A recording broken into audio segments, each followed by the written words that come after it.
Women are now using a service known as Rent-A-Gent to basically have the boyfriend experience. Now, we've done many stories about guys who will hire an escort, not necessarily for sex, but because they're looking for the girlfriend experience, and now women are doing it as well. Now, there is a strict rule. Women are not allowed to have sex with the men on the clock, so they're not allowed to pay for any sex. On the floor?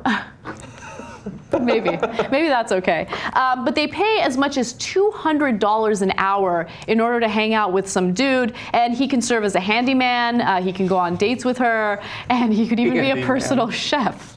So it's some great with his hands. If you need a handyman, hire a handyman. Am I just old-fashioned like that? Well, maybe you want a very good-looking handyman, and then maybe you can try to seduce him, and then, you know, look, it's prostitution. It's prostitution. It's gigolo service. Yeah, and it should be prostitution. Like, everybody knows that, yeah, they're going to have sex with them. I mean, you didn't even have to pay them necessarily. You probably could have just had sex with them. You're wasting your money. But they should be allowed to have sex with them. Why shouldn't they? Yeah. They're going on dates. Why can't two consenting humans have sex with each other? It's these arbitrary distinctions between how money can be transferred and what is legal and what's not. Just let two people have sex if they want to have sex. So Sarah Schickman, I should say, is the CEO of the company, and she says that they go through an extensive vetting process to ensure that the guys are, well groomed, good enough for the service. Like, they want to make sure that they're hot and they're successful and whatever. They can do that shoulder move that the women love. Yeah, I always do that shoulder move when I try to seduce people. Is it working? Is it working?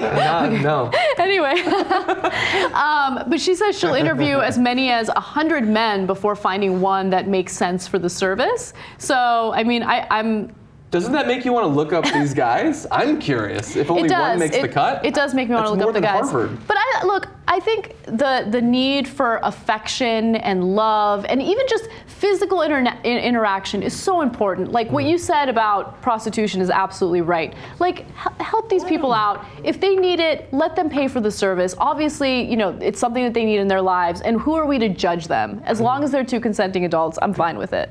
And yeah, I completely agree. You want to pay for sex, pay for sex. I don't see how that has anything to do with the government, and I don't see how it has anything to do with morals. Yeah. You want to pay for it, and you have the money, and that person wants money, and hopefully you do it responsibly.